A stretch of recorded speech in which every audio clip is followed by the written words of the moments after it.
Hoare running 352, closing kick. It's great. All right. This isn't about Oliver Hoare. It's about two other people in this race, notably.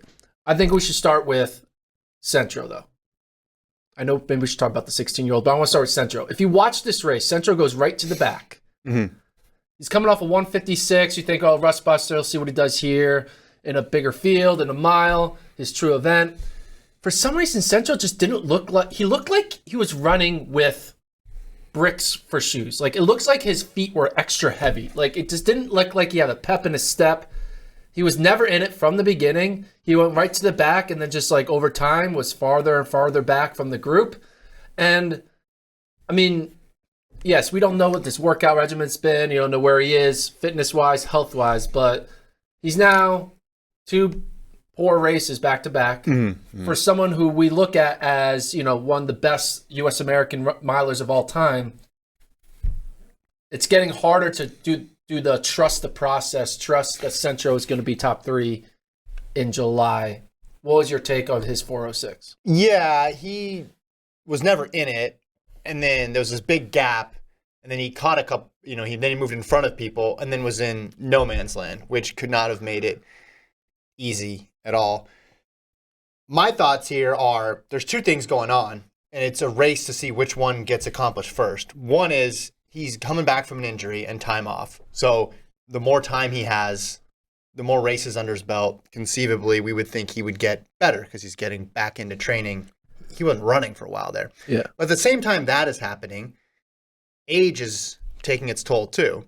And it's very hard to run 55-second quarters a couple times over or closing in 51 seconds. So that gets harder to do as time goes on. So while his health may be improving, he's also having to deal with just the general effects Of age. of getting old. And a guy who's been through, done 3 Olympic teams, obviously got a gold in Rio. He's got world championship medals as well too, has been consistent in this sport Greatest for a very long time. I think greatest U.S. miler of all time. Right, on the men's side for sure. So he gets to go again in 2 more weeks in Sydney. I think that'll be a good, another test. But anytime an athlete gets to this chapter of their career, I remember this with Alan Webb. You look at a result and people would be like parsing it and cutting it this way. And, oh, but he closed really well. And if this happened, and you wonder how the athlete themselves see it. Because some people will tell you the athlete's the first person to know when they don't have it anymore. And some people will say athletes are the last person to know because they think they can always claw it back and get it back. I'm not sure what camp he would be in or what camp anybody is in.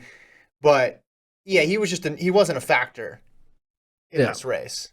But then again, he hadn't been running for a while. But they're not going to have a separate race at the U.S. Championships in July for the people who haven't ran in a while. He's got to line up against Jared Naguse, against Cole Hocker. Yeah. So still wait and see. He needs to give us one good run in the next 2, or else it's going to be very hard to imagine him being top 3. Well, there's a difference in that race. All right, you're not going to beat Hoare. Yeah. Not a big deal. Not going to beat Sam Tanner. Not even that big of a deal. No. I want to see, though, in his next race, how close he can be. Can he maintain contact? Because I will give him a little bit. I'll give him a little bit more leeway here in that the fact that I don't think he's planning on getting gapped like that. That was weird in a mile by the second lap to be in no man's land. That's a very strange position to be in. Maybe he's a few seconds faster if that didn't happen. Maybe it's a different, because you look at 406 and you're like, oh man, that's way far off. Yeah. But some of that probably due to no man's land. So that's why I want to see how the race shakes out in Sydney.